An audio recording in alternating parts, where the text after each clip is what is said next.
Nah, I fucks with Pat. Yeah. Look at how he talks to these niggas. Yeah, yo. Yo, turn that shit up. Turn that shit the fuck up right now. Talking that shit. Let's go. Yo. When you up and you winning, shit is awesome. Never felt real pain till a nigga lost one. If somebody take from you, what it's gonna cost them? Tired of niggas acting like they really put in work. Hear the boss come, be yourself. It'll do you better in the long run than see yourself staring down the barrel of a long gun. Some rappers never had no street cred, so they bought some.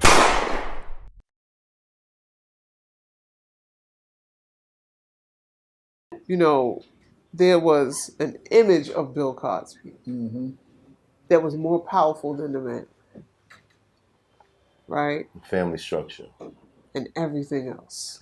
And he would have made influence in education. Billions off of those reruns being licensed to different networks. Because everybody watched the Cosby Show. Even outside of that, like that show not only made family cool, not only made raising kids cool, the spinoff alone made you want to go to college. A different world had mad people wanting to go to college. They had, and not just a regular college, but an HBCU. You wanted to. After watching that show, you wanted to do that. You wanted to have a fly black wife and raise fly kids and still keep it spicy and be funny and like all of that. Yeah, a lot of us didn't have. And your kids ain't roll your house, right? Yeah, like not the whole crazy. thing of your kids telling you what to do, right? That's the family breakdown structure too, right? Because now you can't tell your kids, hey, in your house, and you can't tell them what to do. You can't raise your kids. So when you talk about the kids going out there and having problems, it's because they instituted these laws that don't allow you to raise your kids. And I'm not saying go out there and beat your kids to death, but, you know, I was disciplined, right? My brother was disciplined. Now, and we, you know, nobody's saints, but there was a structure that we respected. And so we would do something, but there's certain people on the block, there's women when they came around, or older people, like you froze, you behaved different. You didn't curse in front of them? I didn't curse, and I curse. Unfortunately, that's like a second language to me, right? But I would never curse in front of my mother, right? Until I did. I was, you know, somebody tried to rob my house, and that was the first time I cursed. That's different circumstances. But it's not just a regular conversation. But it was a sense of respect that we had. The young people of today have been allowed to lose that respect, and parents of today have been allowed to, by the system that exists, to give away all their power in raising their kids, right? And so we find ourselves in a you know, whirlwind.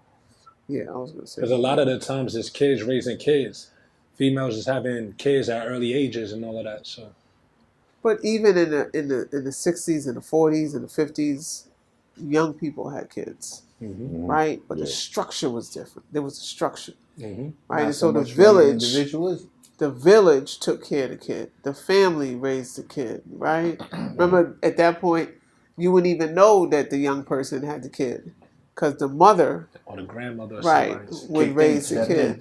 How was that structure destroyed? The crack epidemic was the biggest in my generation. Wow. Right? And so when the crack epidemic came, grandmothers were on crack. Right? And so mothers were on crack. And the kids were taken away and put in BCW. And the fathers were taken away to jail or killed. And so that family structure no longer existed. And then a woman had to depend on the government. And the government said, if there's a man in your house, I can't give you this money. Right. And that was before the crack epidemic, though. That was a Claudine era, right? We all watched that TV show, so that's what we are repeating. Right. But physically, those kids were taken out the house in the 80s through the crack epidemic. Because people were calling ACW, BCW on each other. You know, because you were sleeping with their male or whatever, you know? And so the punishment was because of the unconsciousness. You know, people were calling these welfare systems to take the kids, and they grew up in these systems, which is like jail. You going from house to house, thinking nobody loves you. You're being abused. You're being raped, and so all of the other stuff come into play. And that's that mentality we talked about earlier. Mine's is good, so I don't really care what happens to yours. So I'll call BCW on yours.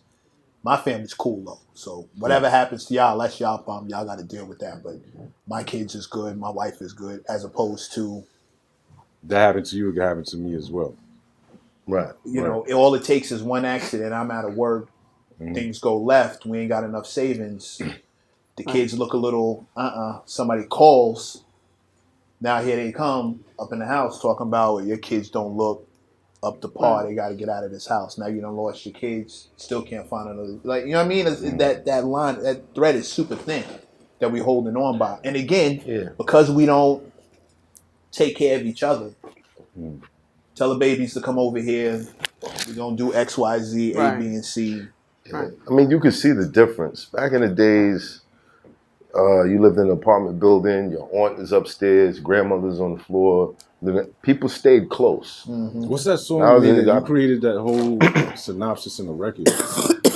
Which one? A song that was called, a song called, but where you're describing your whole childhood verbatim. Like how Head Cornerstone. Right.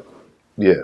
Yeah, it's just different. That was the Q-Tip joint. Yes. What were the Q-Tip? Wonder Years. Right, Wonder Years. Right. But you know, family stay close. Now everyone's spread out. People barely talk to each other. Right. You don't hear about your cousins until one of them passed away, or they're about to pass away, right. or they went to jail, or you know, it's we're no longer a unit. holding on. Yeah, we're not. You know bonded. what I mean? There's some sort of mental block where you don't feel that connection to your family anymore, and it could be through the traumas or the things that you grew up in. You just want to get away from it. You want to escape it.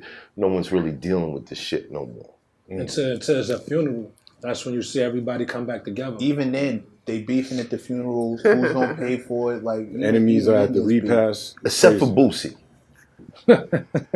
Boosie created a whole neighborhood. Yeah, that's what I was saying. Where his family is like, and you know, and I know y'all not gonna agree with me, but what Nick Cannon is doing is also something that I feel like is gonna bring about change. When you got enough kids underneath the same name that's gonna have the access to the colleges, the education, and all that stuff, eventually, how you gonna stop all of them? In 20 years, one of those kids is going to be in control of something else. One of those kids is going to be in control of something. How you going to stop it? I just wish we had them all under the same roof. That would be fire.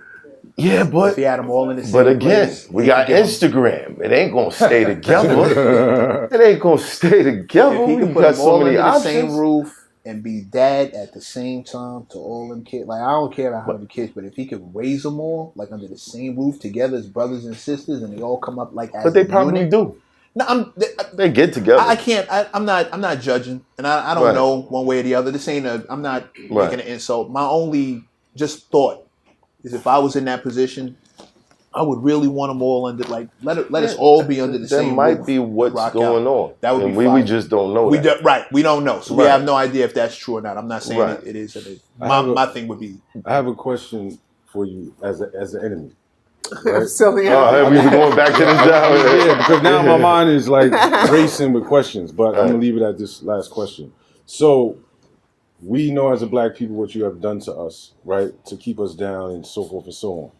Every couple of years you decide to highlight and bring down another race, or not another race, but another set of people who are in power, right? Let's say like the Jeffrey Epsteins and the Harvey Weinsteins, right? We know they did wrong, they did whatever they did.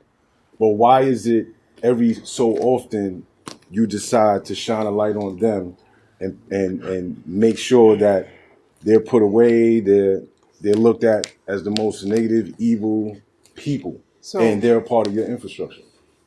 So I wouldn't, give credit to those individuals to me necessarily, right? Yeah. That was the works of a group of people who were tired of being assaulted and abused and took the power into their own hands on women. And the worst thing you could do is scorn a woman, right? Right. is disrespect a woman, especially a black woman. And so that's where those come. But also, cannon fodder. People die in war. Collateral damage. Right. The bigger picture is to control the culture. And those folks are part of your culture. Right? And so, how do I stop the culture? If they gotta fall, then they fall. All eyes on me. Do you, cause I'm doing me. Still shine with no jewelry. I would rather have the unity. It's gonna be you if it's you and me. No tears in my mama eyes. Got a team full of ride-or-dies. Hail Mary, nigga, rock-a-bye. Rock-a-bye. All eyes on me. Made it out the hood, I'm so grateful. Never know what talent gon' take it. Jealous niggas never made a breakthrough. That's why they watch it so hateful. All eyes on me. They say the top is so lonely.